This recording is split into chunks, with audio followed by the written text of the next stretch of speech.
Bonsoir mes frères et sœurs, il y a eu un petit problème de son. Voilà, je vous souhaite à toutes et à tous les bienvenus dans votre émission. Je disais à l'instant, j'espère que vous allez bien et que euh, vous avez passé un très bon moment dans la louange du Seigneur. Donc ça nous fait toujours du bien, ça nous rebooste et ça fait toujours du bien de commencer par louer le Seigneur. Alléluia. Donc je suis dans la joie de vous retrouver. Alléluia, le Seigneur est bon. Et voilà, le Seigneur m'a mis à cœur de partager sur ce thème ce soir, donc les jeûnes et les carêmes. Et je disais que j'aime être inspiré par le Seigneur et également par les choses que je vois dans le monde. Et ce qui m'a permis de parler sur ce thème, c'est notamment par rapport à certaines choses que je vois dans le monde. Et notamment dans le catholicisme. En ce moment, vous savez que la période de carême a commencé. Et donc, j'ai intitulé tout simplement ce thème-là, les jeûnes et les carêmes. Et je crois que le Seigneur va nous secouer encore, parce que nous sommes ici, encore une fois, pour la vérité. Nous sommes ici pour trancher, parce qu'il n'y a aucune part entre les ténèbres et la lumière. Alléluia. Si vous aimez le Seigneur, nous allons ensemble aller dans les Saintes Écritures. Et que le Seigneur nous dirige tout simplement. Nous allons faire pas mal de lectures parce qu'il y a beaucoup de choses à voir et nous allons essayer de comprendre voilà, l'enseignement de notre Papa Céleste. Alléluia, gloire à Dieu. Voilà, donc je vais vous inviter à prendre vos Bibles dans Luc chapitre 4.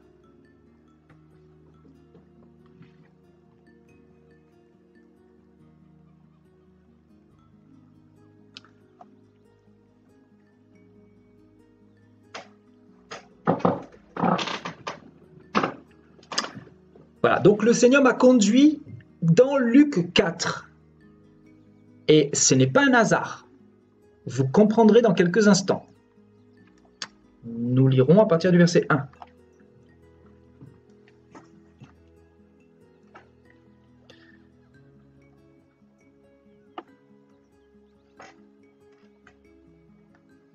Jésus, rempli du Saint-Esprit, revint du Jourdain.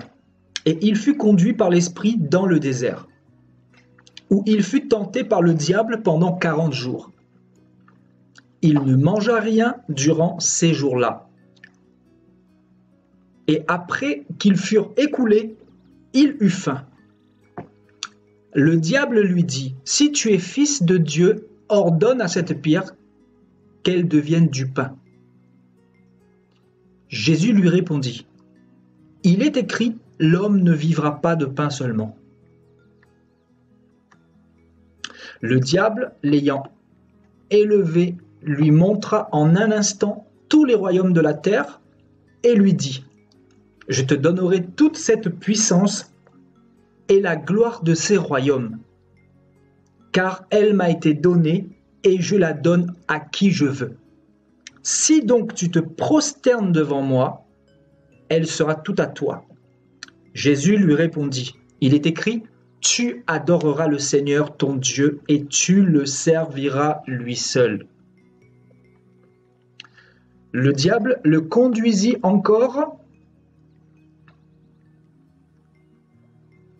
à Jérusalem, le plaça sur le haut du temple et lui dit, « Si tu es fils de Dieu, jette-toi d'ici en bas, car il est écrit, il donnera des ordres à ses anges à ton sujet afin qu'ils te gardent. Et ils te porteront sur les mains, de peur que ton pied ne heurte contre une pierre. » Jésus lui répondit, « Il est dit, tu ne tenteras point le Seigneur ton Dieu. » Après l'avoir tenté de toutes ses manières, le diable s'éloigna de lui jusqu'à un moment favorable. Alléluia. Donc, comme je vous le disais tout à l'heure, les catholiques sont rentrés dans la phase de carême, comme tous les ans. Je crois que ça commence début mars, et ils sont en jeûne pendant 40 jours. Et donc, les catholiques se sont référés, bien évidemment, à ce passage de Luc chapitre 4. Parce qu'on nous parle ici des 40 jours de jeûne du Seigneur Jésus-Christ. Alors, qu'est-ce que nous devons retenir dans tout ce que nous venons de lire? Nous voyons le Seigneur Jésus-Christ qui était rempli du Saint-Esprit et il va être conduit par l'Esprit dans le désert. Et on nous dit que le Seigneur va être tenté. Retenez bien tout ce que nous sommes en train de voir là pour vraiment comprendre l'enseignement. Donc, on nous dit que Jésus va être tenté par le diable pendant 40 jours. Donc, les catholiques ont associé le carême, effectivement, à ce passage-là. On nous dit que le Seigneur ne mangea rien durant ces jours et qu'après qu'ils furent écoulés, il eut faim. Et le diable va tenter Jésus-Christ à 3 reprises, notamment à travers sa faim. Donc Jésus-Christ avait faim. Donc le diable va demander à Jésus de transformer cette pierre afin qu'elle devienne du pain. Et également, le diable va tenter Jésus-Christ à une nouvelle reprise. Vous voyez? Donc, il va lui montrer tous les royaumes de ce monde afin de faire de lui un pape, de lui donner la gloire, la puissance, etc. Et le Seigneur va lui répondre, il est écrit, tu adoreras le Seigneur ton Dieu et tu le serviras lui seul. Et le diable va le tenter à une 3e reprise. Il va conduire Jésus-Christ à Jérusalem, en haut du temple, et va lui dire, si tu es fils de Dieu, jette-toi d'ici en bas. Et Jésus va répondre, ils te porteront, Jésus va répondre, voilà, donc, il est écrit, tu ne tenteras point le Seigneur, ton Dieu. Donc, frères et sœurs, ici nous voyons bel et bien le Seigneur qui a effectué 40 jours de jeûne. On est d'accord? Amen. Donc 40 jours. Et on nous dit que le Seigneur va être tenté par le diable pendant 40 jours. Alléluia. Donc le Seigneur était dans le jeûne. Et le jeûne en grec veut dire tout simplement privation ou abstinence. Donc se priver de nourriture, se priver d'eau, se priver de tout ce qui contribue à la satisfaction de la chair. Amen. Donc Jésus-Christ était dans cette phase-là, c'est-à-dire de privation pendant 40 jours. Et on nous dit que pendant ces 40 jours, c'est-à-dire ces 40 jours de jeûne, il a été tenté par le diable. Et nous voyons dans ce chapitre quelque chose qui revient à 3 reprises. Nous voyons l'obéissance du Seigneur Jésus-Christ. Je veux un peu attirer votre attention avant d'aller plus loin. Le Seigneur va dire, il est écrit, l'homme ne vivra pas de pain seulement. Donc le Seigneur, frères et sœurs, pendant ces 40 jours de jeûne,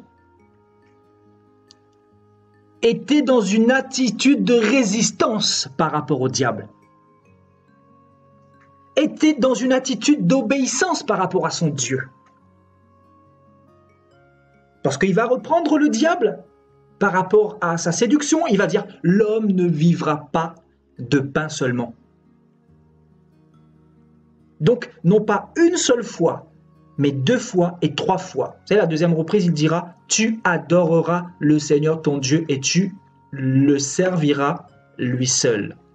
Et à la 3e reprise, il dira « tu ne tenteras point le Seigneur ton Dieu ». Donc le Seigneur est en train de nous montrer quelque chose de très important ici.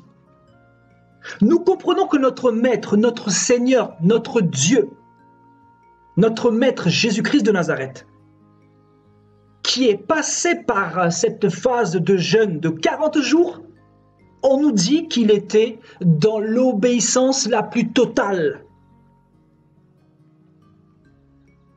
Donc le contraire d'obéissance, c'est quoi? C'est le péché. C'est la désobéissance. C'est l'insoumission.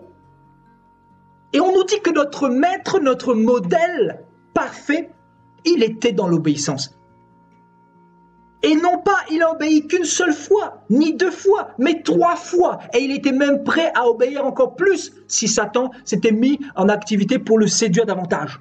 Mais on nous dit qu'à la 3e reprise, Satan s'éloigna de Jésus-Christ jusqu'à un moment favorable.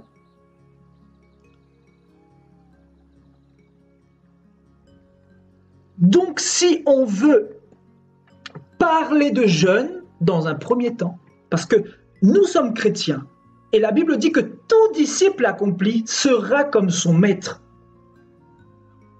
Donc, le disciple doit ressembler à son maître. Jésus disait que le maître n'est pas plus grand que son Seigneur, ou le disciple n'est pas plus grand que son Seigneur. Donc, tout ce que le maître fait, le disciple fait pareillement, d'accord? Donc, on voit notre Seigneur ici, qui est, encore une fois, notre modèle parfait, être tenté par le démon, par le diable, par Lucifer, à plusieurs reprises. Et nous voyons le Seigneur qui va lui résister. Le Seigneur ne craquera pas dans cette période, encore une fois, de jeûne de 40 jours. Donc ici, le Seigneur nous montre clairement que le jeûne doit être associé à l'obéissance.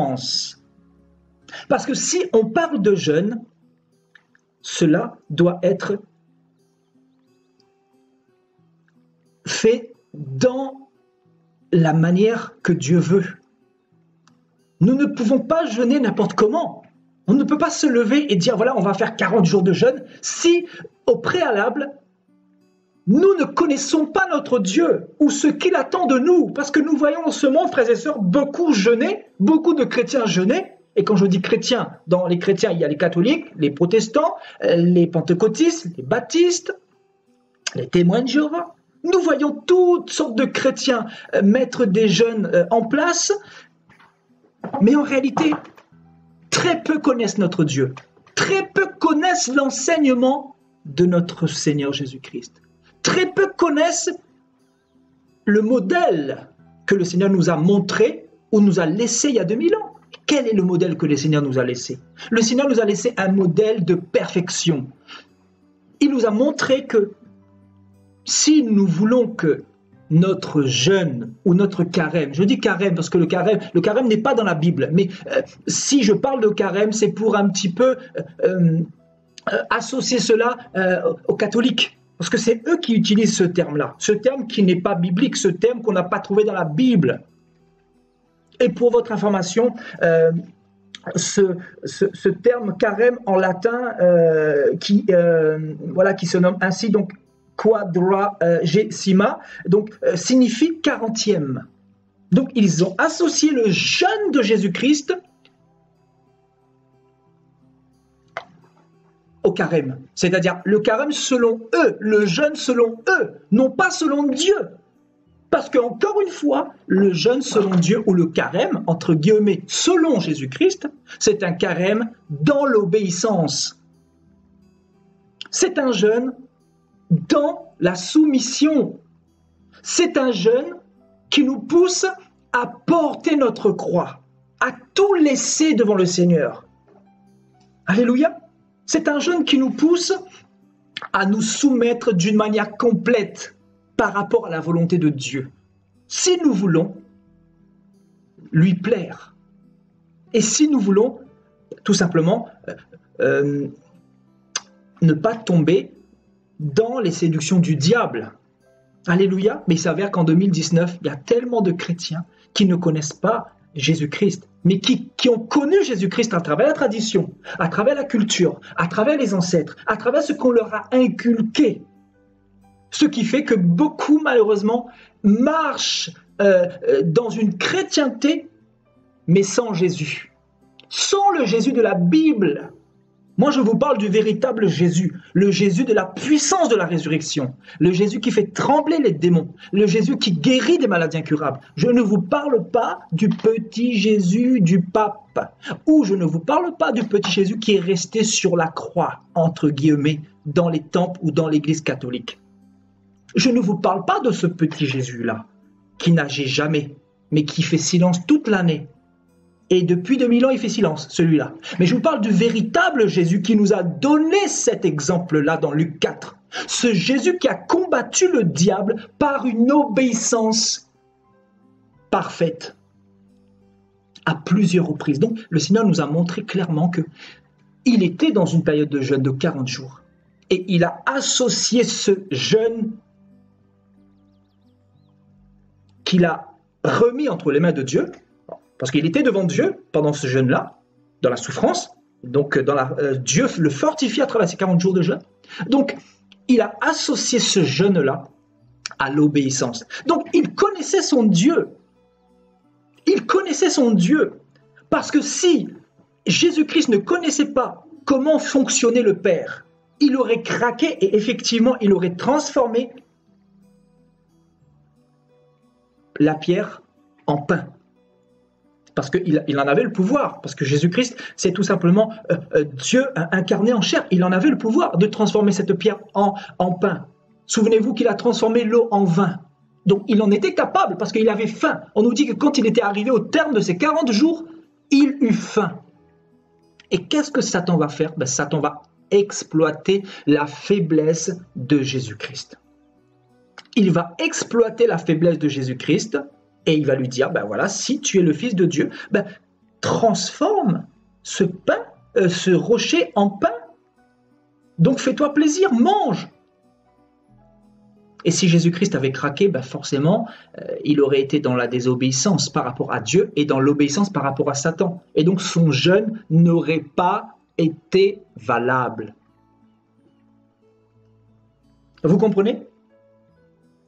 Donc dire que les catholiques, le carême que fait le catholique ou les catholiques tous les ans est un jeûne ou un carême valable, c'est faux.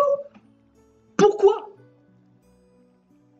Tout simplement parce qu'il y a beaucoup de choses à remettre en question, notamment l'idolâtrie, le fait de se prosterner devant les statues, le fait de prier Marie, le fait de passer par d'autres médiateurs ou médiatrices, le fait de prier les anges,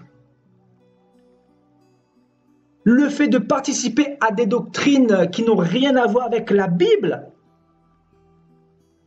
le fait de continuer la cigarette, l'alcool, la masturbation, l'impudicité sexuelle, la débauche sexuelle, comme j'en vois autour de moi. Récemment, on me disait, voilà, quelqu'un de ma famille va faire un jeûne là, il fait le carême, il commence le carême, donc il ne mange pas de viande. Et toute l'année, il est dans l'alcool. Toute l'année, c'est la fiesta. Toute l'année, c'est l'impudicité. Et cette personne-là va faire le carême. Donc, ça sert à quoi de faire le carême alors que toute l'année, tu es dans le vice, alors que toute l'année, tu trompes Dieu, alors que toute l'année, tu es à côté de la volonté de Dieu, alors que toute l'année, tu cèdes à la tentation du diable. Donc, est-ce que tu veux associer ton carême à ce Jésus qui est saint, à ce Jésus qui nous a laissé un exemple parfait? Est-ce que tu veux associer ton carême à cette perfection qui est notre Jésus de Nazareth?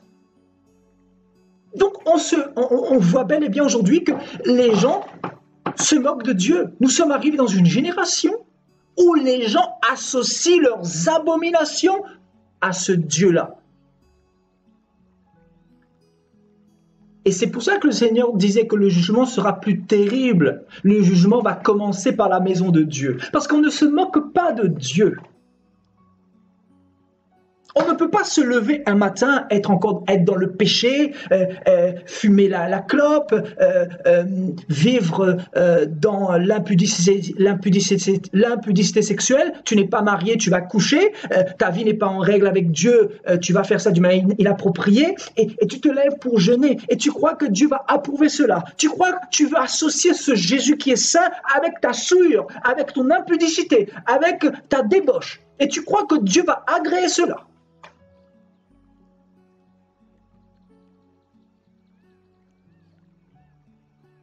Oui, donc moi je pense qu'il faut mettre les pendules à l'heure. Il faut remettre les pendules à l'heure. Encore une fois, ceux qui sont du Seigneur vont se réveiller, vont se repentir, vont demander pardon, vont fléchir leurs genoux et vont reconnaître qu'ils ont été dupés ou reconnaître qu'ils ont été hypocrites avec Dieu parce que c'est de l'hypocrisie, frères et sœurs. Tu rentres dans l'église catholique, les gens cassent la tête pour te regarder, pour te dévisager, pour voir un peu l'habit que tu portes, au lieu de se concentrer sur leur relation avec le Seigneur, ou au lieu de regarder les poutres qui sont dans leurs yeux. Quand je parle de l'église catholique, c'est aussi l'église protestante, c'est partout. Et les gens jeûnent, et les gens font le carême. Voilà, nous voici, petit Jésus catholique, on ne mange pas de viande aujourd'hui pour toi. Parce que regarde, nous sommes quand même bons, tu vois. C'est vrai que c'est vrai que la semaine dernière, j'ai fait la fête avec la famille, j'ai bu 1 litre de whisky. Oui, c'est vrai, parce que tu vois, Seigneur, il faut comprendre, parce que je travaille toute la semaine, il faut me détendre un peu le week-end. Seigneur, tu comprends, je ne suis pas encore marié, Seigneur. Donc, c'est vrai que je couche avec ma copine, mais tu connais, Seigneur, que je veux me marier bientôt. Donc, permets encore que je sois dans le péché, Seigneur. Permets-le, s'il te plaît. Comprends que voilà, Seigneur, il faut se détendre de temps en temps. On chante sur la musique du monde, on peut en boîte de nuit. Il n'y a rien de mal à ça, Seigneur. Comprends, Seigneur. Nous voulons un évangile politiquement correct. Nous voulons un évangile qui nous satisfait. Nous voulons un évangile qui nous arrange, Seigneur. Alors, essaie de comprendre. Parce que, Seigneur, c'est pas facile pour nous. Comment tu veux qu'on abandonne tout, qu'on porte notre croix, comme tu l'as dit dans la parole, Seigneur? Mais laisse-nous le temps, Seigneur. Peut-être que nous ne comprenons pas, mais laisse-nous un peu le temps pour pouvoir comprendre ta parole. Il y a des personnes qui parlent comme ça. Mais malheureusement, très souvent, la mort arrive. Un accident de voiture, un AVC. Et là, tu te rends compte que ton jeûne n'a servi à rien, que ton carême n'a servi à rien. Et là, tu comprendras que les démons vont venir te chercher pour t'emmener vers ta demeure ou ta destination finale ou éternelle. Parce qu'on ne se moque pas de Dieu. Il est préférable pour une personne de ne pas faire de carême encore et de rechercher Dieu dans son cœur, dans la prière ou d'une autre manière que de vouloir tromper Dieu ou de vouloir être hypocrite avec Dieu. Parce que comment pouvons-nous nous lever et jouer à l'hypocrisie avec Dieu? Le Seigneur va comprendre. 25 ans, 26, 30 ans, 35 ans, 40 ans, mais tu continues dans cette hypocrisie, tu continues. Toute l'année, tu es dans l'impudicité, tu es dans l'alcool. Toute l'année, tu as la langue sale, tu ne respectes pas ta femme. Toute l'année, tu agis comme un débauché. Toute l'année, tu es dans la pornographie. Et là, tu veux mettre en place un carême parce que tout le monde fait pareil, donc soyons hypocrites comme tout le monde, en fait, c'est ça. C'est exactement ça. Parce que nos ancêtres font comme ça, parce que notre mère fait comme ça, parce que notre grand-père a fait comme ça, parce que les gens autour de nous font comme ça, donc il faut un peu faire pareil. Vous savez, il faut faire un peu faire pareil. Hein. Nous, on se souvient quand on était dans les églises à l'époque, là, quand on était encore catholique. Par la grâce de Dieu, nous sommes délivrés des fausses doctrines de démons. Mais quand nous étions dans l'église catholique, vous savez, l'apparence, là, pour aller prendre, l'hostie. Récemment, je méditais là-dessus, ça m'a même fait rigoler. Et là, voilà, on essayait d'être sage, de montrer un peu, voilà, quand même qu'on est quand même bien. On vient à l'église, vous voyez ce que je veux dire? On vient à l'église, mais alors que juste après masturbation, juste après la fête ou le lundi, on va commencer à critiquer notre prochain, notre semblable, à haïr ceux qui nous persécutent, etc. Vous croyez que c'est ça, la vie chrétienne? On connaît la chanson. Donc, carême catholique, carême hypocrite. Carême protestant, carême hypocrite aussi, pour beaucoup. Pour beaucoup. Parce que beaucoup, en réalité, pensent que Dieu ne les voit pas. La Bible dit que les yeux de Jésus sont sur les voies de l'homme. Dieu voit tout. La Bible dit que Dieu te voit quand tu te lèves et quand tu te couches. La Bible dit que ce même Jésus, c'est celui qui veille Israël, c'est celui qui veille sur ses enfants, c'est celui qui veille sur ses disciples. La Bible dit que ce même Dieu, c'est celui qui a tout créé. Il a créé ton cœur. Donc tu crois qu'il ne voit pas l'intérieur de ton cœur? Donc encore une fois, le Jésus que moi je connais, écoutez-moi bien, le Jésus que moi je connais, c'est celui qui a associé le jeûne de 40 jours à l'obéissance, à la soumission, et non pas à la désobéissance. Donc moi, quand on me dit qu'un tel va jeûner ou va faire le carême, je reprends le terme des catholiques, alors que toute l'année il est dans l'impudicité, encore une fois, dans le sexe, dans l'alcool, dans la débauche, je ne peux pas rester là sans rien dire. Parce que l'Esprit de Dieu est irrité dans mon cœur. Et d'ailleurs, j'ai dit à cette personne, mais quelle hypocrisie! Mais quelle hypocrisie! Quelle hypocrisie! Vous ne mangez pas de viande et toute la... Non mais... On se dit en fait, les gens sont dans l'ignorance la plus totale. Vous voyez, quand Jésus dit « Mon peuple est détruit parce qu'il lui manque la connaissance ». Vous voyez? Donc, un carême ou un jeûne sans l'obéissance, Dieu n'y est pas. Donc, ça sert à quoi de se mentir? Ça sert à quoi d'essayer de paraître? Ça sert à quoi?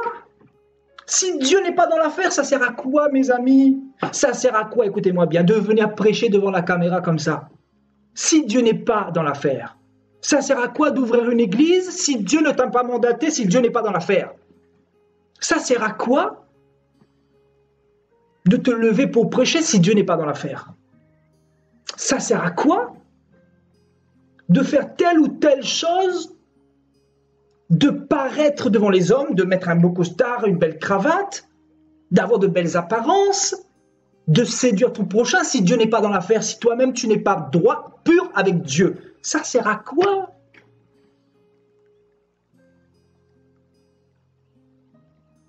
Si Dieu n'est pas là, ça sert à quoi?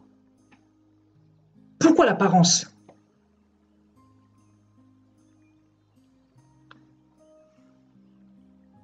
La Bible dit qu'on ne trompe pas Dieu. Alléluia. Donc, vous voyez, ce passage est très clair, hein? Très, très, très clair. Jésus a associé le jeûne à l'obéissance. Et ici, il est question du jeûne de 40 jours. L'obéissance, l'obéissance et l'obéissance. Donc, comme vous le savez, pour certains, le chiffre 40, c'est le chiffre de l'épreuve ou du désert. Vous vous souvenez, le Seigneur, quand il va juger son peuple d'Israël, il va leur faire passer le désert pendant 40 ans au lieu de 40 jours. Oui, c'est l'épreuve. Et dans l'épreuve, Nous devons montrer à Dieu que nous sommes dignes de lui, nous sommes dignes du royaume des cieux, nous sommes dignes de le suivre, nous sommes dignes de reconnaître que nous sommes pécheurs.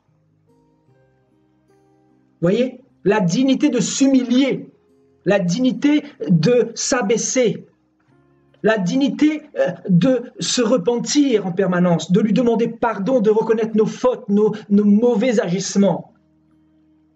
Et cela peut se faire à travers le jeûne, effectivement. Mais un jeûne qui n'est pas basé sur l'obéissance, c'est un jeûne que Dieu ne regarde même pas. La Bible dit que ce sont vos iniquités, vos péchés qui l'empêchent de vous écouter. Donc, il n'est pas étonnant que vous priez toute l'année, vous avez l'impression que Dieu n'est pas là. Pour beaucoup, c'est ça. Vous avez l'impression que Dieu est loin. Vous avez l'impression que Dieu n'intervient pas. Pourquoi? Dieu ne peut pas intervenir si tu es faux avec lui. Dieu ne cherche pas un homme parfait, une femme parfaite, mais Dieu cherche des cœurs vrais, des cœurs sincères, des cœurs repentants, des gens qui se reconnaissent comme faibles. Et il va toujours soutenir ses enfants. Parce que la Bible nous dit que Jésus-Christ, qui a été à notre place il y a 2000 ans, il peut comprendre notre faiblesse. C'est pour cela qu'il peut compatir dans notre faiblesse, mais à condition de ne pas chercher à tromper Dieu, à condition de ne pas chercher à être hypocrite avec Dieu. Il y a quelque chose que Dieu déteste, frères et sœurs, c'est l'hypocrisie. Il n'y a pas quelque chose que Dieu déteste comme l'hypocrisie. C'est vrai que le Seigneur déteste le péché. Mais vous savez, l'hypocrisie, là, je crois que devant Dieu, là, c'est encore autre chose, mais de terrible.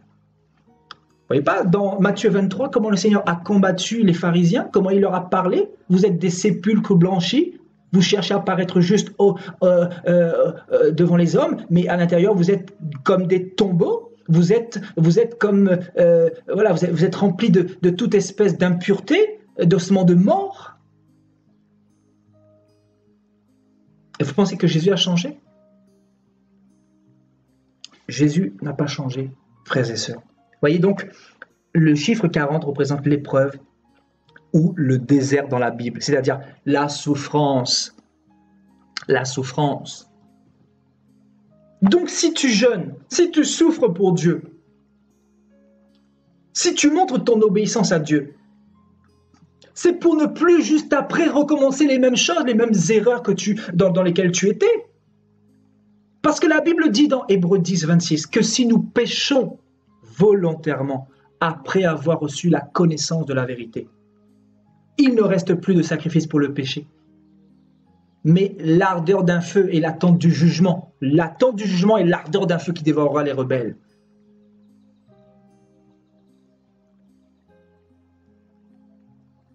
Donc, ne jeûnons plus n'importe comment. Je crois que Dieu veut interpeller quelqu'un ce soir. Arrêtons de jeûner n'importe comment. De jeûner, de prendre ça comme à la légèreté. Faire comme les frères protestants de l'Église, parce que les frères font de la même manière, ils jeûnent de temps en temps, il faut jeûner. Tu penses que Dieu va regarder ton jeûne? Dieu s'en fiche de ton jeûne. En réalité, il veut ton cœur et ton obéissance.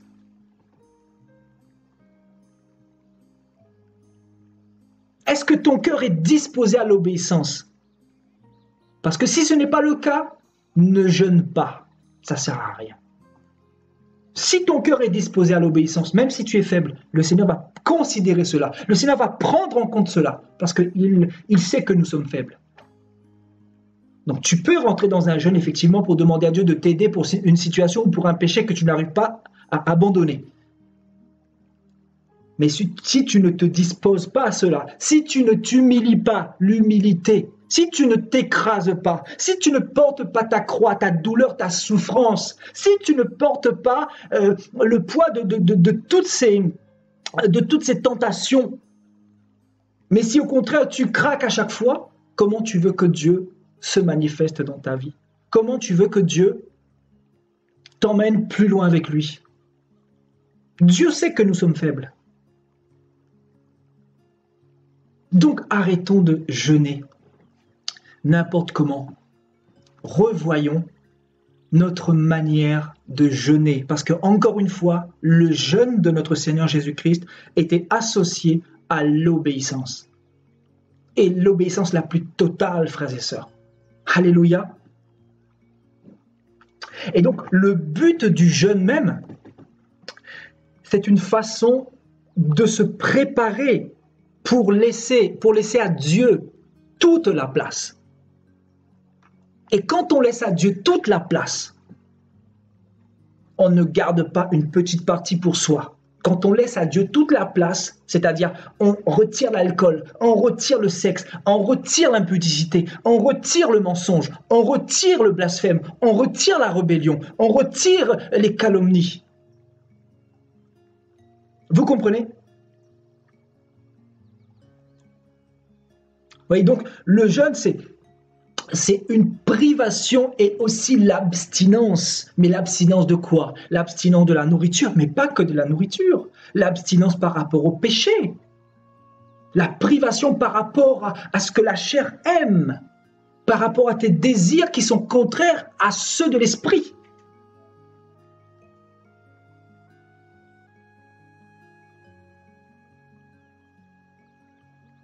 Alléluia. Donc, laissez toute la place à Dieu dans sa vie. C'est ça le jeûne. Laissez le Seigneur prendre le contrôle de sa vie. Le jeûne, c'est aussi se rapprocher de Dieu. Là, le Seigneur, dans ce cas de figure de Luc 4, il est en train de se rapprocher de Dieu. C'est-à-dire son esprit est en train de s'élever dans la dimension de la spiritualité. Le jeûne doit avoir un impact sur notre spirituel et sur notre physique. Pourquoi le physique? Parce que le physique doit être écrasé, c'est-à-dire les passions de la chair, le péché doit être écrasé, nos mauvaises envies doivent être écrasées et l'esprit doit être élevé. C'est-à-dire, nous, dans le jeûne, en réalité, nous sommes plus sensibles à l'Esprit de Dieu. Nous devenons plus sensibles à l'obéissance, à la voix du Saint-Esprit. Et nous pouvons plus facilement obéir à Dieu. Mais si c'est un jeûne qui est parfaitement bien synchronisé. Alléluia. Voilà, le jeûne, c'est aussi quoi? C'est délaisser sa propre nature pour laisser la nature de Christ s'installer en nous. Alléluia. Donc je pense que vous avez compris l'essentiel par rapport à ce chapitre Luc 4. Allons maintenant dans Ésaïe 58. Il y a certains éléments là-bas qui nous intéressent également. Donc Ésaïe chapitre 58 à partir du verset 1. Crie à plein gosier, ne te retiens pas, élève ta voix comme une trompette et annonce à mon peuple ses iniquités, à la maison de Jacob ses péchés. Tous les jours, ils me cherchent, ils veulent connaître mes voies, comme une nation qui aurait pratiqué la justice et n'aurait pas abandonné la loi de son Dieu. Ils me demandent des arrêts de justice, ils désirent l'approche de Dieu. Que nous sert-il de jeûner si tu ne le vois pas, de mortifier notre âme si tu n'as point égard? Voici le jour de votre jeûne.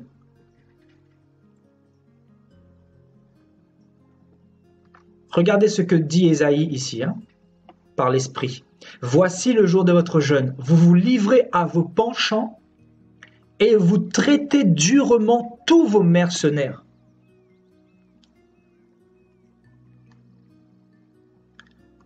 Vous jeûnez pour disputer et pour vous quereller, pour frapper méchamment du poing. Vous ne jeûnez pas comme le veut ce jour, pour que votre voix soit entendue en haut. Voyez, pour que votre voix soit entendue en haut. Donc, on nous dit clairement que Israël ne jeûnait pas selon Dieu. Donc, il y a des jeunes qui marchent et il y a des jeunes qui ne marchent pas. Pourquoi? Parce que nous ne jeûnons la plupart du temps pas selon la méthode de Dieu ou le fonctionnement de Dieu, mais nous jeûnons dans le fonctionnement du diable, de Satan. On nous dit que Israël jeûnait pour disputer et se quereller.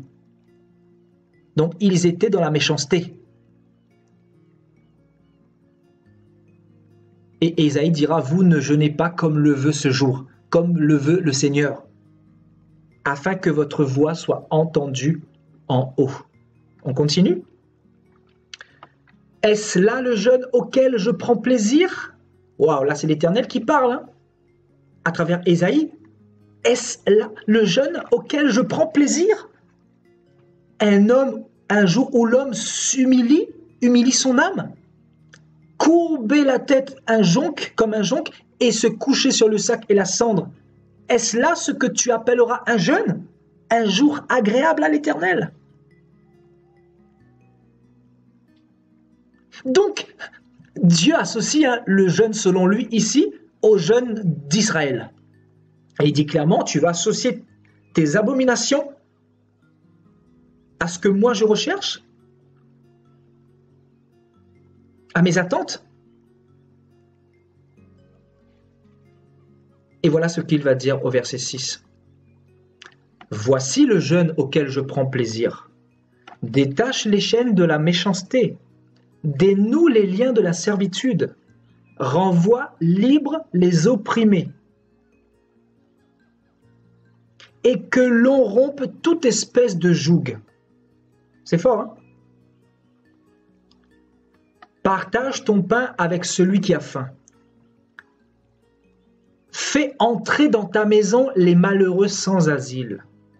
Si tu vois un homme nu, couvre-le et ne te détourne pas de ton semblable. Ouais, c'est ce qu'on disait tout à l'heure, hein.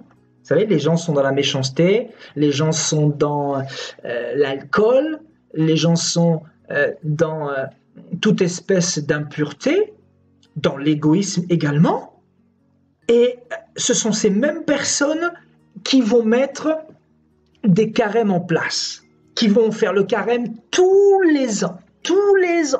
Et même chez les protestants, vous avez des personnes qui vont jeûner, qui vont aller à l'église, qui vont devenir religieux, mais qui vont négliger le plus important. Et pourtant, ces personnes jeûnent, hein. Ils vont négliger quoi? L'obéissance. Et l'obéissance, c'est quoi? C'est aussi aimer son prochain comme soi-même. Tu te dis chrétien depuis 10 ans, depuis 15 ans, depuis 20 ans, et pas une seule fois tu as partagé un morceau de pain avec un SDF. Pas une seule fois tu as manifesté de l'amour envers quelqu'un que tu as vu qui était dans le besoin, dans la misère. Et là tu te dis chrétien et tu fais des jeûnes et tu crois que Dieu entend ces jeûnes, que Dieu voit ces jeûnes. Est-ce que je parle à quelqu'un? Frères et sœurs, nous devons revoir notre manière de jeûner. Nous devons revoir notre carême. Partage ton pain avec celui qui a faim. Hein, vous pensez que toutes ces personnes qui font le carême, ils partagent leur pain? Bah, je vous dis non, hein. Beaucoup sont dans les crédits, beaucoup sont dans la convoitise, beaucoup sont dans l'orgueil, beaucoup manifestent des caractères impies. Il y a des personnes qui souffrent, qui sont dans la misère. Il y a des personnes qui auraient besoin d'aide, qui auraient besoin qu'on leur apporte du soutien. Mais en réalité, les gens sont contre-fiches. Les gens, ce qu'ils veulent en réalité, pour beaucoup de chrétiens hypocrites, c'est de se satisfaire, c'est de combler leurs besoins, c'est de travailler pour eux-mêmes. Et ils s'en foutent complètement de ceux qui sont dans la misère. Et vous pensez que Dieu est content quand il voit cela? Vous pensez que Dieu est satisfait quand vous jeûnez et que vous êtes dans ces attitudes-là? Vous pensez que Dieu va vous accueillir les bras ouverts quand vous serez devant le royaume des cieux? Vous pensez que Dieu va vous dire, viens mon enfant, rentre, fidèle et bon serviteur? Non, mes frères et sœurs, sérieusement, je me dis que les gens n'ont plus de cœur, les gens sont devenus insensibles.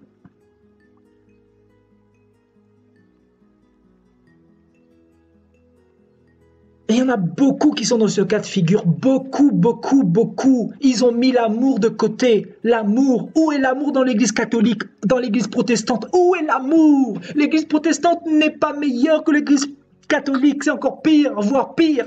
Parce qu'eux, ils pensent être meilleurs. Il n'y a pas les idoles, mais l'amour, mon Dieu. Il faut voir à quel point il n'y a pas d'amour dans l'église catholique. Les gens sont religieux, les gens courent après le bishop, après le prophète, les gens courent après les miracles, après les bénédictions, les gens courent après leurs propres besoins. Les gens veulent que leurs besoins soient satisfaits, mais en réalité, ils s'en foutent des veuves, des orphelins, des pauvres. Ils n'ont rien fait concernant l'amour pour leur prochain. Vous pensez que Dieu est satisfait? Et les gens jeûnent, les gens mettent des jeûnes en place, 3 jours de jeûne à sec, le jeûne de Daniel, le jeûne de Jésus. Mais mon Dieu, dans quel monde sommes-nous, frères et sœurs? Vous jeûnez, mais votre cœur n'y est pas, votre cœur n'est pas avec le Seigneur. À quoi ça sert de jeûner? Si tu vois un homme nu, couvre-le et ne te détourne pas de ton semblable. Combien de fois t'es-tu détourné de ton semblable en étant chrétien? Et tu veux t'associer à Jésus-Christ. Qu'as-tu fait pour ton prochain? Je ne te dis pas que tu peux sauver tout le monde, que tu peux porter toute la misère du monde, ce n'est pas ce que je te dis. Mais qu'as-tu fait pour ton prochain, toi qui jeûnes, toi qui fais le carême? Qu'as-tu fait pour ton prochain? Laisse-moi te dire que si tu n'as pas aimé ton prochain, tu n'as pas manifesté de la miséricorde envers ton prochain, si tu n'as pas aidé ton prochain qui était dans le besoin, si tu n'as pas nourri quelqu'un de toute ta vie, c'est que tu es à côté de la plaque et que Dieu ne te connaît pas. Pourtant, tu as jeûné pendant des années, des décennies, mais Dieu n'était pas dans l'affaire. Parce que Dieu, en réalité, il veut que tu sois dans l'obéissance premièrement. Et dans l'obéissance, il y a quoi? Il y a l'amour, il y a la charité, la charité. Pourquoi vis-tu? Vis-tu pour être béni par Dieu? Ne vis-tu pas pour essayer d'aider ton prochain? Ton prochain qui souffre? Ton prochain qui est dans le besoin, dans la misère? Tu vis pour toi. Ce que tu veux, c'est le mariage. Et tu jeûnes tout le temps pour ça. Tu jeûnes pour le mariage, tu jeûnes pour trouver un travail, tu jeûnes pour être en bonne santé, tu jeûnes pour ta famille. Tout ça, c'est bien. C'est bien, c'est bien. Mais quand est-ce que tu vas manifester le caractère de Christ? Toute l'année, tu es en train de pleurer, gémir pour jeûner pour le mariage. Parce que Dieu ne te donne pas le mariage. Pourquoi Dieu ne t'a pas encore donné le mariage? Pose-toi des questions. Pourquoi Dieu ne t'a pas encore donné ou exaucé ta prière? Pose-toi des questions. Il y a des personnes qui doivent se poser les bonnes questions.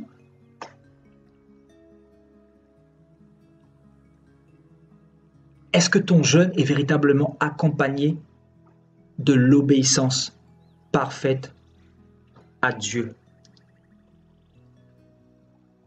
Je crois que beaucoup de personnes doivent se remettre en question ce soir. Voici le jeûne auquel je prends plaisir. Détache les liens de la méchanceté, dénoue les liens de la servitude, renvoie libres les opprimés et que l'on rompe toute espèce de joug. Partage ton pain avec celui qui a faim. Fais entrer dans ta maison les malheureux sans asile. Si tu vois un homme nu, couvre-le et ne te détourne pas de ton semblable. Alors la lumière pointera comme l'aurore et ta guérison germera promptement. Ta justice marchera devant toi et la gloire de l'Éternel t'accompagnera. Voilà c'est quoi le jeûne selon Dieu.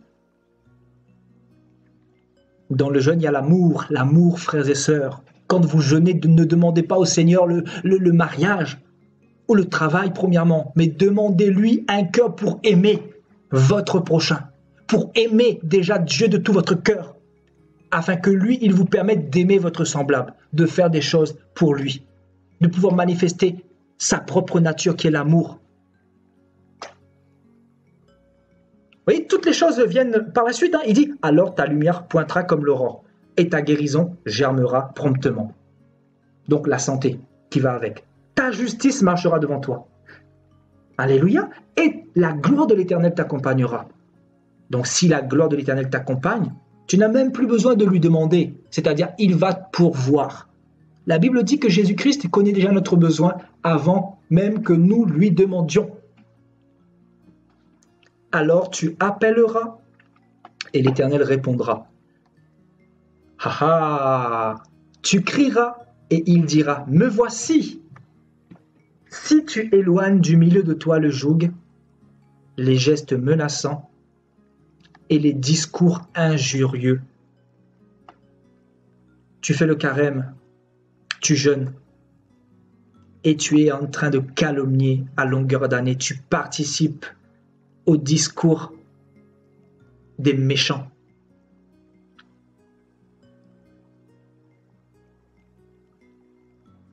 Donc si tu éloignes du milieu de toi le joug, les gestes menaçants et les discours injurieux, alors tu appelleras et moi l'Éternel je te répondrai. Tu crieras et je te dirai, me voici.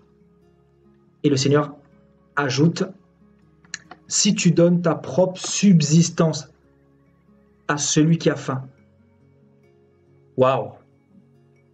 Oui, ça nous montre clairement qui est notre Dieu. Hein. Notre Dieu est le Dieu d'amour et le Dieu de partage. Et le Dieu qui se soucie de ceux qui n'ont pas de quoi manger, de quoi boire, de quoi se chauffer. Si tu donnes ta propre subsistance à celui qui a faim, si tu rassasies l'âme indigente, ta lumière se lèvera sur l'obscurité et tes ténèbres seront comme le midi. Waouh, c'est vraiment fort. L'Éternel sera toujours ton guide. Il rassasiera ton âme dans les lieux arides et il redonnera de la vigueur à tes membres. Tu seras comme un jardin arrosé, comme une source dont les eaux ne tarissent pas. Waouh! Les tiens rebâtiront sur d'anciennes ruines. Tu relèveras des fondements antiques. On t'appellera réparateur des brèches, celui qui restaure les chemins, qui rend le pays habitable. Si tu retiens ton pied pendant le sabbat pour ne pas faire la volonté en mon saint jour, si tu fais du sabbat tes délices pour sanctifier l'Éternel en le glorifiant, si tu l'honores en ne suivant point tes voies et en ne te livrant pas à tes penchants et à de vains discours. Alors tu mettras ton plaisir en l'Éternel et je te ferai monter sur les hauteurs du pays. Je te ferai jouir de l'héritage de Jacob ton père, car la bouche de l'Éternel a parlé. Alléluia. Allons un peu plus loin, donc un passage que vous connaissez probablement, donc le publicain et le pharisien. Dans Luc 18, nous allons toujours essayer de comprendre qui est notre Dieu et quel est le jeûne qui lui est favorable. Alléluia. Donc, Luc chapitre 18 à partir du verset 9.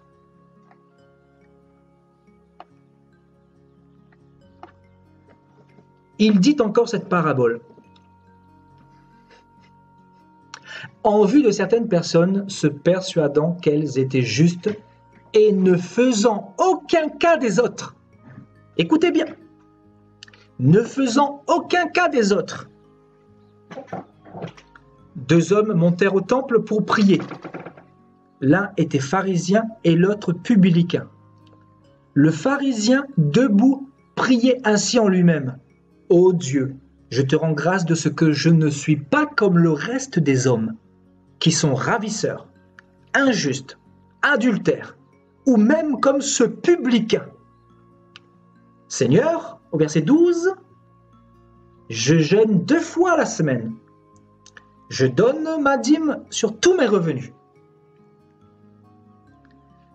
Le publicain se tenant à distance, pas loin du pharisien, n'osait même pas lever les yeux au ciel, mais il se frappait la poitrine en disant « Ô Dieu, sois apaisé envers moi, qui suis un pécheur. »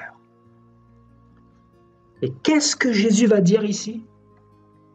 Vous voyez, ici on voit bel et bien le pharisien en train de se comparer au publicain.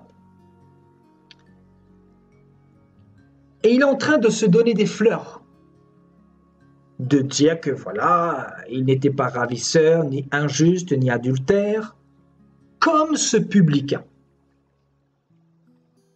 Et le publicain, qu'est-ce qu'il va faire? Il va plutôt s'humilier. Il va se frapper la poitrine et il va dire à Dieu, sois apaisé envers moi qui suis un pécheur. Donc en fait, il va se reconnaître pécheur, il va se repentir. Et qu'est-ce que Jésus va dire au verset 14? Je vous le dis, celui-ci, c'est-à-dire le publicain, descendit dans sa maison justifié. Donc le publicain sera justifié plutôt que le pharisien. Car quiconque s'élève sera abaissé, et celui qui s'abaisse sera élevé. Donc, écoutez-moi bien. Ici, nous avons un pharisien qui jeûne 2 fois la semaine, qui donne sa dîme sur tous ses revenus. Et il dit même, je ne suis pas comme le reste des hommes. Je ne suis ni ravisseur, ni voleur, ni menteur, ni injuste, ni adultère. Donc ici, nous avons un cas de figure qui montre que le jeûne devant Dieu, même si tu n'es pas dans le péché, c'est pas pour cela que Dieu va approuver si tu es hautain. Le problème de ce personnage, de ce pharisien, c'est qu'il était orgueilleux. Certainement, il n'était pas adultère, il n'était pas injuste, il n'était pas ravisseur, mais il était hautain, il était orgueilleux, il était en train de s'élever et il était surtout en train de se comparer à son semblable. Donc au lieu, écoutez-moi bien, au lieu de compatir, d'avoir de l'amour pour son prochain, d'aller plutôt parler à son prochain et de dire voilà, je veux bien prier pour toi, si tu as besoin de mon aide, si tu as besoin de conseils, vous savez qu'est-ce qu'il va faire? Il va plutôt se glorifier devant Dieu. Et qu'est-ce que Dieu va lui dire? L'autre, il va plutôt être justifié plutôt que toi. Pourquoi? Parce que l'autre, il s'est humilié. Il s'est repenti. Il s'est abaissé. Donc le jeûne, c'est aussi la repentance. Vous comprenez? Le jeûne, c'est quoi? C'est aussi l'humilité. Dans le jeûne, il y a l'humilité. Parce que tu peux jeûner et ne pas être humble. Dieu n'est pas dans l'affaire. Est-ce que je parle à quelqu'un ce soir? Tu peux jeûner pendant 40 jours. Tu peux donner tout l'argent que tu veux. Tu peux même nourrir tous les pauvres et les orphelins du monde. Mais si tu n'es pas dans l'amour, comme dit Romains 13, tu n'es rien du tout. Rien du tout. En réalité, je vais vous dire quelque chose. Le pharisien ici, effectivement, il pensait qu'il était dans le bon chemin. Et il n'était pas dans certains péchés qui étaient flagrants. Mais le problème, c'est que il n'était pas dans l'amour. Parce qu'il va se comparer à l'autre. Il va plutôt discriminer l'autre, son semblable, au lieu d'avoir de l'amour, au lieu d'avoir de la compassion. Il aurait pu dire, Dieu, oh Dieu, je te demande pardon pour mon frère en face. Ou sinon, tout simplement, regarder sa propre charge et non pas regarder chez ceux des autres. Voyez?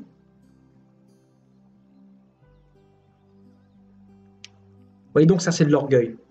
Ça c'est de l'élévation. Quand on est dans le jeûne, vous savez, ce pharisien, il jeûne 2 fois par semaine. Vous imaginez? On pourrait dire effectivement, c'est quelqu'un voilà, qui doit être très proche de Dieu. Et pourtant, Dieu lui dit, tu n'es pas justifié devant moi. Parce que tu cherches à te justifier toi-même. Et surtout, tu cherches à te comparer à ton semblable. Alléluia, vous avez compris? Allons un peu plus loin maintenant, dans Jonas chapitre 3.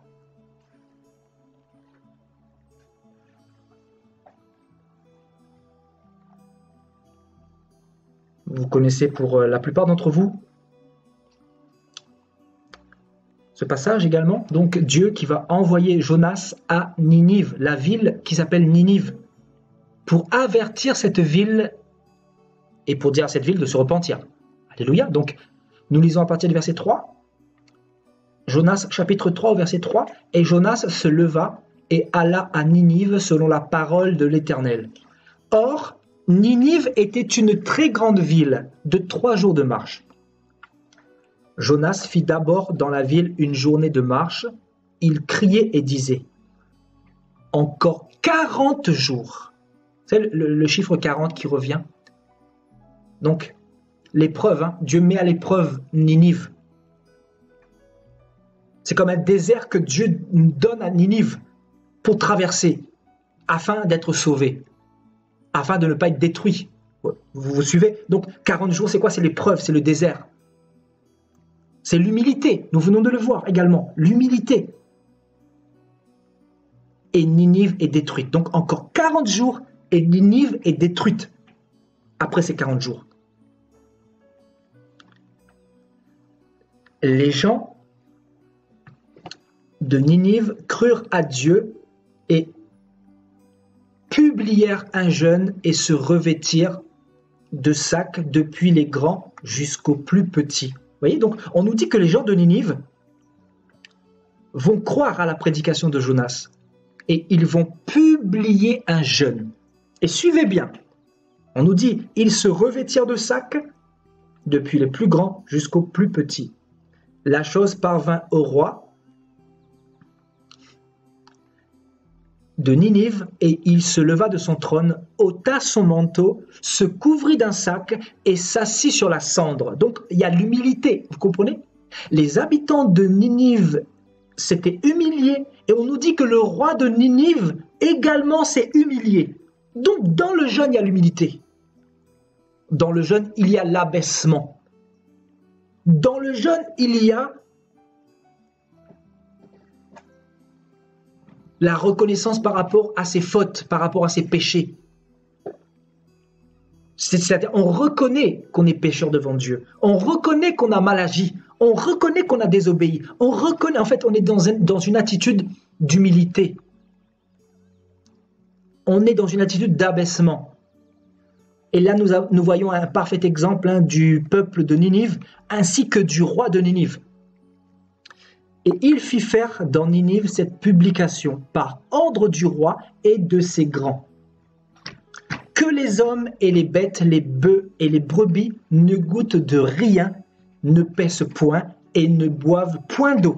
Donc voilà le jeûne de toute la ville de Ninive, ainsi que du roi. Et le verset 8... que les hommes et les bêtes soient couverts de sacs, qu'ils crient à Dieu avec force, et qu'ils reviennent tous de leur mauvaise voie et des actes de violence dont leurs mains sont coupables. Qui sait si Dieu ne reviendra pas et ne se repentira pas, et s'il ne renoncera pas à son ardente colère, en sorte que nous ne périssions point. Waouh! Voilà le passage qui nous intéresse ici. Donc, le jeûne de Ninive, c'était quel type de jeûne? C'était un jeûne où tous sont revenus de leur mauvaise voie et de leurs actes de violence dont leurs mains étaient coupables. Donc le jeûne, c'est quoi? C'est l'humilité. Dans le jeûne, il y a quoi? Il y a la repentance. C'est très important ici, hein. Je veux vraiment souligner ce terme. Qu'ils reviennent tous de leur mauvaise voie et des actes de violence dont leurs mains sont coupables. Donc, le jeûne, c'est quoi? C'est revenir sur nos mauvaises voies. Et quand on revient sur nos mauvaises voies, on les arrête. On les arrête, on les arrête, on les stoppe définitivement. On stoppe le péché, on stoppe la violence, on stoppe la calomnie, on stoppe le péché, on stoppe l'impudicité, on stoppe la débauche, on stoppe le blasphème, on stoppe l'hypocrisie. Voilà le vrai jeûne qui va faire battre le cœur de Dieu. Qu'ils reviennent tous de leur mauvaise voie. Là, c'est le roi qui parle, hein. Le roi donne cette suggestion à tout le peuple de Ninive, que les hommes et les bêtes soient couverts de sacs, qu'ils crient à Dieu avec force. Voilà l'humilité. Cherchez Dieu de tout son cœur, de toutes ses forces. Et quand on recherche Dieu, nous revenons tous de nos mauvaises voies et des actes de violence ou de péché qu'on a commis. Donc, dans le jeûne, il y a également la repentance selon Dieu. Donc, si tu jeûnes et tu es dans un péché, ou tu es coupable, ou tu veux rester ou demeurer dans un péché, qui pour toi peut être mignon ou petit, ce n'est pas le jeûne qui sera agréé par Dieu. Au contraire, ce sera un jeûne rejeté. Vous voyez donc, le jeûne, c'est quoi? C'est de revenir de nos mauvaises voies. C'est très fort ici, très fort. Revenir sur nos mauvaises voies, de nos mauvaises voies. C'est-à-dire abandonner nos péchés. Je dis bien abandonner, non pas les laisser de côté pour un bout de temps, le temps du jeûne, parce que c'est le cas de figure de beaucoup de chrétiens. Qui sait si Dieu ne reviendra pas et ne se repentira pas, et s'il ne renoncera pas à son ardente colère, en sorte que nous ne périssions point. Et regardez le verset 10, c'est très fort. Quelle va être la réaction du Seigneur face à la repentance de la ville de Ninive? Dieu vit qu'ils agissaient ainsi et qu'ils revenaient de leur mauvaise voie. Alors Dieu se repentit du mal qu'il avait résolu de leur faire. Et il ne le fit pas. Donc le but du jeûne, c'est de se repentir, de reconnaître ses torts, de s'humilier, mais aussi de faire bouger la main de Dieu en notre faveur, afin que la malédiction soit repoussée de nos vies. C'est ça le jeûne selon Dieu. Le jeûne selon Dieu, c'est agir. On nous dit que Dieu vit leurs agissements, qu'ils agissaient ainsi, comme il l'avait dit. Dieu avait vu qu'ils revenaient de leur mauvaise voie. Dieu a vu qu'ils ont abandonné le péché, qu'ils ont abandonné le meurtre, qu'ils ont abandonné le viol, qu'ils ont abandonné le mensonge, qu'ils ont abandonné la méchanceté, la calomnie. Alors Dieu se repentit du mal qu'il avait résolu de leur faire. Et il ne le fit pas. Donc un conseil que je vous donne, si vous êtes dans le péché, arrêtez de jeûner. Ça ne sert à rien.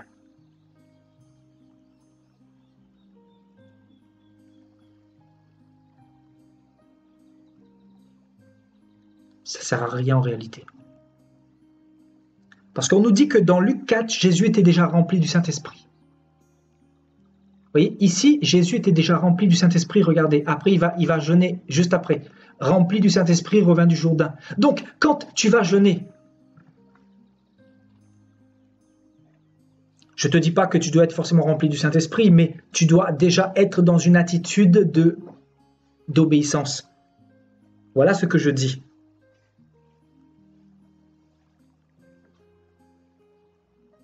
Après, Dieu connaît les cœurs. On peut arriver devant Dieu en pleurant, en s'humiliant, en demandant à Dieu, tu arrives dans une phase de jeûne où tu demandes à Dieu de t'aider par rapport à un péché. Il va t'aider s'il connaît ton cœur, s'il connaît la sincérité de ton cœur, si tu jeûnes véritablement comme les gens de Ninive, si tu t'abaisses, tu t'humilies et tu viens avec un cœur disposé, Dieu va t'aider, c'est pas un problème. Vous voyez ?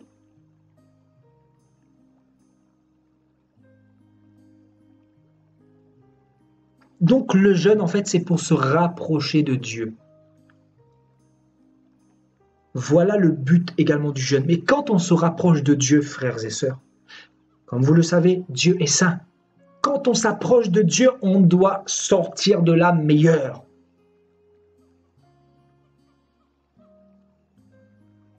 On ne peut pas sortir d'un jeûne et être toujours la même personne. On ne peut pas retourner également dans les mêmes péchés. Tout le temps.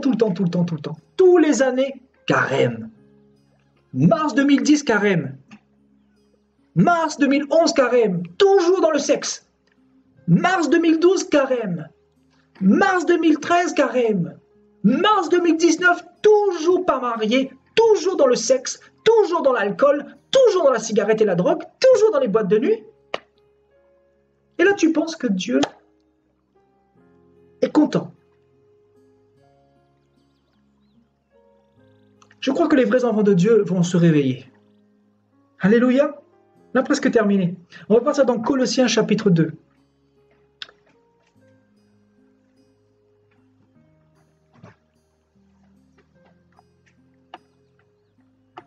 À partir du verset 20.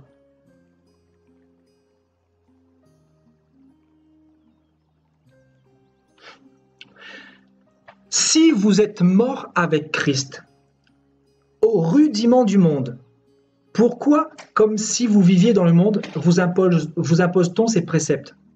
Ne prends pas, ne goûte pas, ne touche pas. Préceptes qui tous deviennent pernicieux par l'abus et qui ne sont fondés que sur des ordonnances. Fondés sur des ordonnances et des doctrines des hommes. Voilà sur quoi sont fondés ces carèmes, ces jeûnes qu'on vous demande de faire dans les églises, les 3 jours de jeûne à sec. Vous jeûnez et vous n'avez jamais vu la main de Dieu. Tout simplement parce que vous ne jeûnez pas selon le cœur de Dieu. Vous ne jeûnez pas dans une attitude d'humilité, d'amour pour votre prochain, mais vous êtes dans une atmosphère négative, de péché, d'iniquité. Voyez, qui sont fondés que sur les ordonnances et les doctrines des hommes. Bah oui, le carême catholique, c'est pas une doctrine qui vient de la Bible.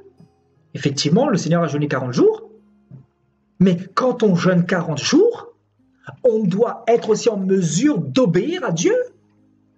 Donc, le carême catholique est une doctrine de démon.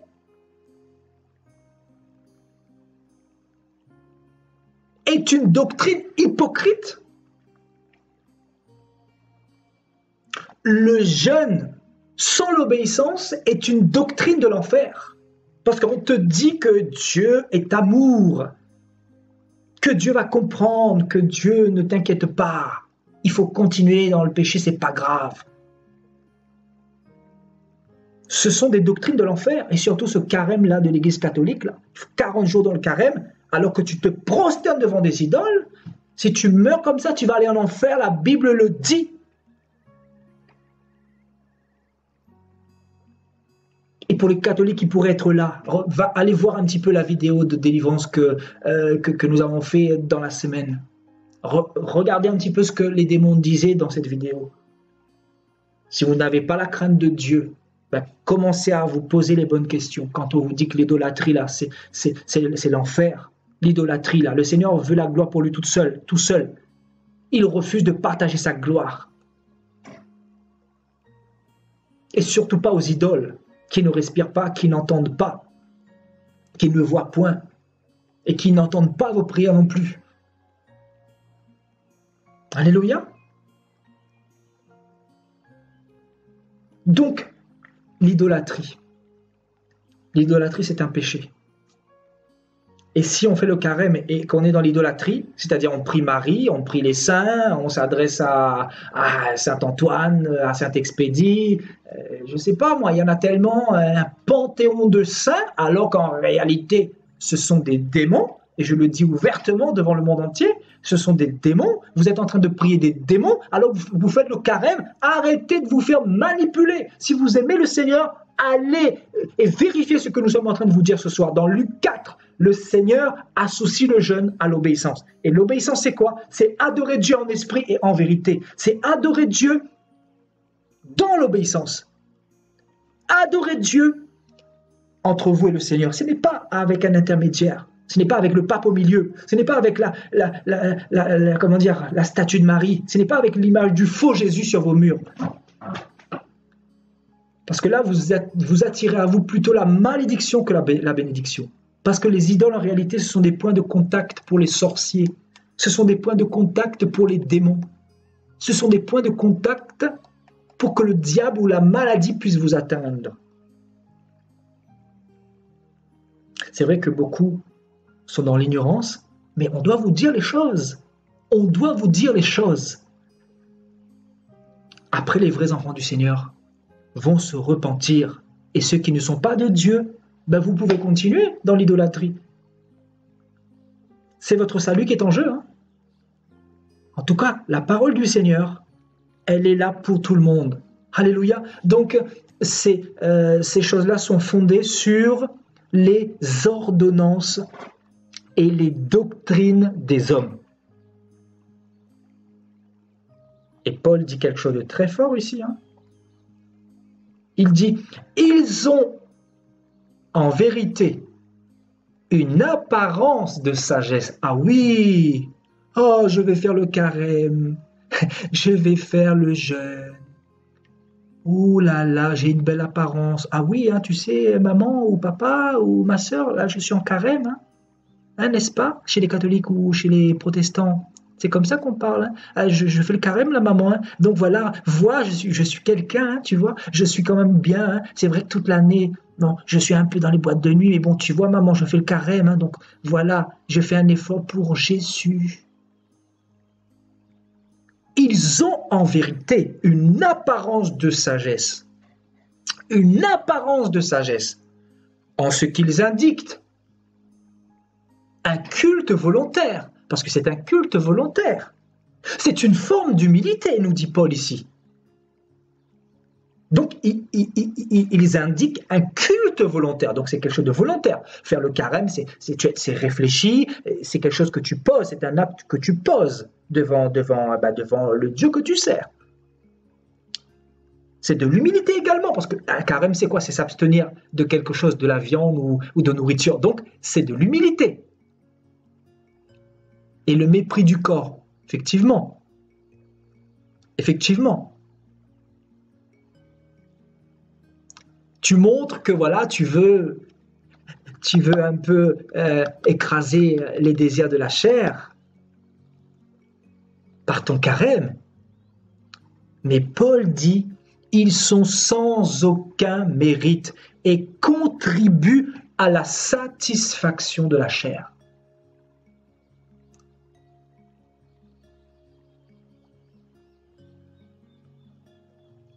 Donc, les carèmes catholiques, ainsi que tous les jeûnes qui sont faits en dehors de l'obéissance, ce sont des jeûnes et des carèmes qui contribuent à satisfaire la chair. Ce sont des jeûnes ou des carèmes qui sont faits que pour l'apparence, que pour être vu envers son prochain, envers sa famille, pour être bien vu, littéralement. Vous le savez que c'est vrai. Pour être bien vu. Voilà, maman, je fais le carême. Voilà, je fais le jeûne. C'est pour ça que le Seigneur disait, quand tu jeûnes, ne frappe pas ne souffle pas la trompette partout pour montrer que tu jeûnes. Mais quand tu jeûnes, voilà, parfume-toi, montre à personne que tu jeûnes en réalité. Parce que ton Père qui voit dans le lieu secret te le rendra. Alléluia. Ah, que Dieu nous délivre par sa parole, frères et sœurs. Donc, aucun mérite ou aucune valeur. Hein, je crois que la vraie définition, c'est aucune valeur. Donc, mais ils sont sans aucune valeur. C'est-à-dire, Dieu ne voit ces jeûnes ou ces carèmes sans aucune valeur. Ça n'a aucune valeur devant Dieu. Parce que ces jeûnes-là contribuent à satisfaire la chair de la personne qui fait le carême, plutôt que de satisfaire Dieu. En conclusion. Alléluia.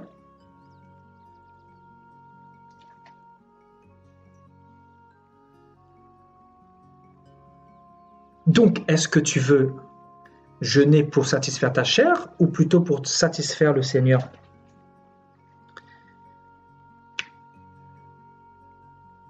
Alléluia. Et je crois qu'on terminera sur un petit verset dans 2 Corinthiens, chapitre 11.